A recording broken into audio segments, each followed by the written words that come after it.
Se você vive nesse mundo, você sabe que Donald Trump é o presidente dos Estados Unidos. Para algumas pessoas, é uma piada de mau gosto, mas para outras, é aquele plot twist bizarro, surreal, de uma série que você pensa, não, isso não pode ser real. Mas é real, né? Donald Trump é presidente dos Estados Unidos. E como a vida real influencia a TV e a ficção e vice-versa, hoje eu vou falar sobre como está a TV na era Trump e como a TV influencia o Trump ou a TV criou o Trump. Vem comigo nesse vídeo que é papo cabeça. Aí, eu sou Isaac Criscuolo, esse é o Imerso. E como eu já fiz a introdução, vamos falar de Trump, a TV na era Trump. O que é isso, Isaac? É comum que a arte, a ficção, a TV e toda a área criativa, quem trabalha com criatividade ou arte, reaja às coisas que acontecem no mundo real. A arte é reflexo do que acontece no mundo real. Ou é uma fuga? Realidade e ficção sempre andam muito juntas, né? O fato de Donald Trump ter ganhado a presidência dos Estados Unidos nas eleições é algo que tem pautado muito a TV desse momento que a gente está vivendo, que é a era Trump. E como as séries de TV e o mundo do entretenimento estão reagindo ao momento Trump. Primeiro, é preciso enfatizar que o próprio Trump é fruto da TV. Donald Trump era empresário e ficou famoso depois de ser o protagonista da série O Aprendiz, em que ele dizia lá, tipo, você está demitido, que no Brasil tem o equivalente de Roberto Justus, que inclusive já foi questionado se ele se candidataria à presidência do Brasil. Então, Trump, ele é um filho da TV, ele é um fruto da TV e ele entende a linguagem de TV. Segura essa informação que ela é muito importante para um outro momento do vídeo lá no final. A TV na era Trump tem dois momentos. Ela tem o momento, a eleição é a divisão, né? O momento pós-eleição e o momento pré-eleição. Antes do Trump ser eleito, algumas séries já previam um cenário apocalíptico, se eu posso dizer, um futuro distópico, meio absurdo, e onde um governo totalitário tomava o poder. The Handmaid's Tale é uma dessas séries que começou a ser produzida ali olhando para esse cenário e que depois da eleição do Trump ganhou ainda mais força porque, meu Deus, eles previram isso. Isso acontece porque Handmaid's Tale está olhando para o presente, para a realidade e tentando desconstruir essa realidade e mostrar que não é porque não acontece nos Estados Unidos ou no Brasil que não acontece em nenhum outro lugar do mundo. Violência contra as mulheres acontece. Tem países, por exemplo, como a Arábia Saudita, que as mulheres só puderam começar a dirigir há muito pouco tempo, sei lá, esse mês. E séries como The Handmaid's Tale que conseguem prever esses movimentos porque olha para a realidade e vê o extremo, o que pode ser o extremo disso. Então, essa é uma das séries que é tão assustadora e real porque ela olha para o presente para contar as suas histórias. E aí, a gente lembra que Handmaid's Tale é um livro de 1985. E eu fico pensando, será que a Margaret Wood, que escreveu o livro, ela previu o futuro ou o mundo não mudou muito de lá para cá em relação a todas essas questões? Violência, tirania, ditaduras e etc. Depois das eleições do Trump, o mundo entra em polvorosa. A gente pensa, meu Deus, o que está acontecendo? Que trama absurda e surreal é essa? E aí, naturalmente, as pessoas ficam com medo, ansiosas de que coisas ruins aconteçam, coisas apocalípticas aconteçam e que aquele futuro visto ali por The Handmaid's Tale, por exemplo, possa ser possível. Não está tão longe assim do nosso mundo, entendeu? A gente pode chegar lá e ir muito rápido. E aí a gente vem para esse momento pós-eleição que as séries e o mundo do entretenimento começa a reagir de forma mais intensa ao Trump. E é esse momento da era Trump. E qual o papel da cultura pop e da TV se não falar do momento que a gente está vivendo e das coisas que a gente está vivendo? Só para deixar isso mais palpável, eu vou dar alguns exemplos de produções, filmes e séries que vieram antes do Trump ganhar a eleição e que, de certa forma, previram esse cenário, ouviram isso ali, essas possibilidades na realidade. The Boss Baby, que é um desenho de uma criança que é um chefe, e aí, tipo, é um paralelo com Trump. The Big Sick,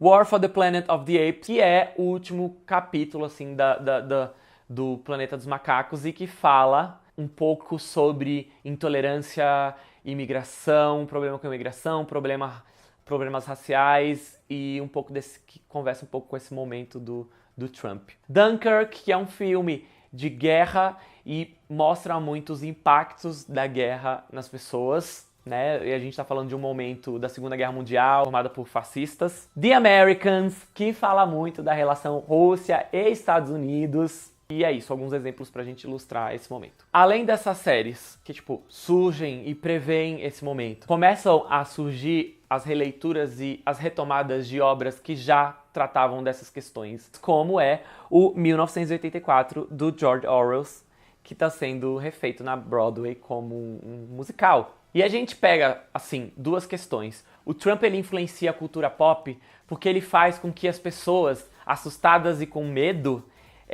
elas recorram para a cultura como uma forma de escape dessa realidade tão absurda, né? E a própria cultura pop faz o que o Trump gosta, né, que seja esse momento, faz o que ele quer. É meio contraditório, porque o Trump quer que falem sobre ele e que todos os holofotes estejam nele. Então, ao mesmo tempo que a cultura pop e a TV questiona o Trump e critica ele ao trazer ele para a cultura, né, porque é importante falar sobre isso, ela faz esse movimento de dar mais importância para ele, dar mais peso ao que ele diz, ao que ele faz e ao que ele fala. É um momento que estamos produzindo coisas sobre o que a gente tem medo nesse mundo, nesse momento. Apesar disso, é um momento muito diverso para a TV em termos de novas narrativas e de olhares de representatividade, né? A gente tem séries que antes não tinha tanta representatividade, com atores negros, com produtores negros, com escritores LGBTs, atores LGBT, toda essa diversidade, né? A TV tá nesse momento diverso e, ao mesmo tempo, começam a ser retomadas algumas séries meio problemáticas que visam o novo público do Trump. Essas pessoas, os apoiadores do Trump. Alguns canais estão produzindo séries para esse público, vendo uma oportunidade de negócios aí.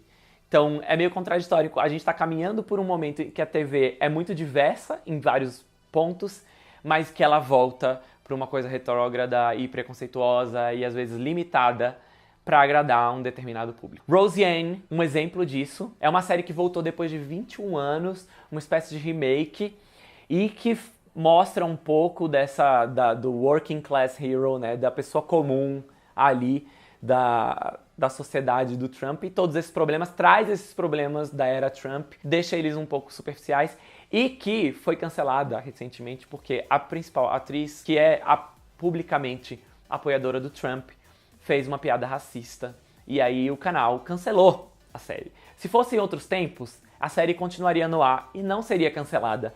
Mas a gente está falando dos tempos em que, embora esse discurso racista e conservador ele volta, a reação é maior a isso tudo. Então, são tempos interessantes, é um tempo de muito conflito. E isso tudo é causado pela era Trump. Então a gente tem produções bizarras, mas a gente tem a reação do público de tipo, olha, não, a gente não compactua com quem faz piada racista. Vou dar alguns exemplos agora das séries pós-era Trump. A gente tem American Horror Story, que foi, né, inspirada na eleição, e foi sobre isso. Saturday Night Live, que tem feito muita coisa zoando o Trump, né, e colocado ele nos holofotes com Alec Baldwin. E séries como Will and Grace, que retrataram a questão LGBT na era Trump. A gente tem, de novo, The Handmaid's Tale, BoJack Horseman, Blackish e uma série de outras produções que estão trazendo a questão do Trump para os holofotes e criticando, né, na crítica, ou de tipo, olha essa sociedade que a gente está vivendo, será que é isso mesmo que a gente quer? E aí a gente chega no presidente dos Estados Unidos como um ícone da cultura pop. O Trump sabe fazer isso muito bem. Ele usa a TV ao favor dele, inclusive os noticiários. Ele já foi um ícone pop, ele é uma celebridade. Então ele sabe como usar a TV ao favor dele, para trabalhar essa imagem, para tudo que ele faz ter burburinho. Mas o Trump não é o primeiro a trabalhar-se como um ícone pop. A gente teve o Obama, que construiu isso, mas de uma forma positiva. Então, Trump domina essa linguagem de ser um ícone pop e o Trump domina a linguagem da TV. O Trump, como filho da TV, como cria da TV, ele sabe como criar e gerar essas narrativas televisivas. Uma reportagem do New York Times contou que o Trump costuma falar por aí que cada dia presidencial é um episódio de TV. E esse ano, na primeira reunião, na primeira reunião de gabinete da presidência, ele começou a tal da reunião dizendo bem-vindos ao estúdio. Ou seja, outra coisa, quando o Trump faz anúncios importantes como presidente, ele costuma dar um teaser no Twitter dele, a plataforma que ele mais adora. Então, o Trump, ele entende toda a estrutura televisiva, a narrativa televisiva. Ele sabe que ele está vivendo um grande reality show.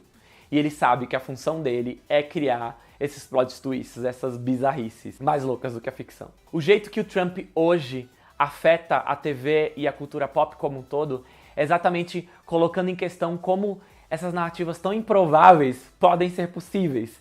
Como que essas narrativas que estão acontecendo hoje na realidade, elas deveriam estar, na verdade, numa série bizarra e surreal na TV e não na realidade. E aí isso faz a gente questionar como que uma trama bizarra de ficção pode se tornar realidade.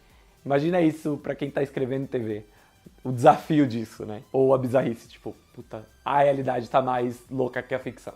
Portanto, o Trump, ele é um produto da sociedade do entretenimento, ele é um produto da TV. Ele sabe como usar isso como uma arma política.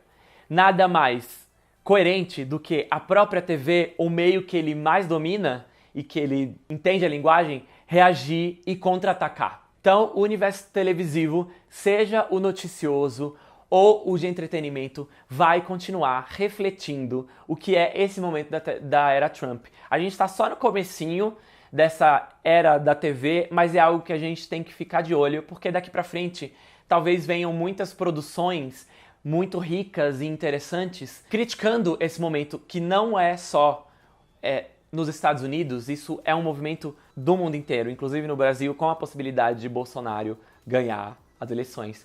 E a gente tá falando de um momento em que a política pega elementos do entretenimento para se fortalecer e para se vender. E talvez o próximo presidente seja a Oprah, por exemplo, uma grande candidata, uma possível candidata, ela ganhe porque ela tem poder televisivo e não porque ela tem um poder político. Se você gostou desse vídeo, dá um joinha, compartilha, assina o canal, manda pro seu amigo que gosta do Trump ou não, ou pro seu amigo que gosta de TV, enfim. Ou pro seu amigo que tem um gato que fica miando e não te deixa gravar. Daqui a pouco vão aparecer alguns vídeos relacionados a esse. Então clica, continua assistindo o canal. E é isso. Eu sou Isaac Criscuolo e esse é o Imerso.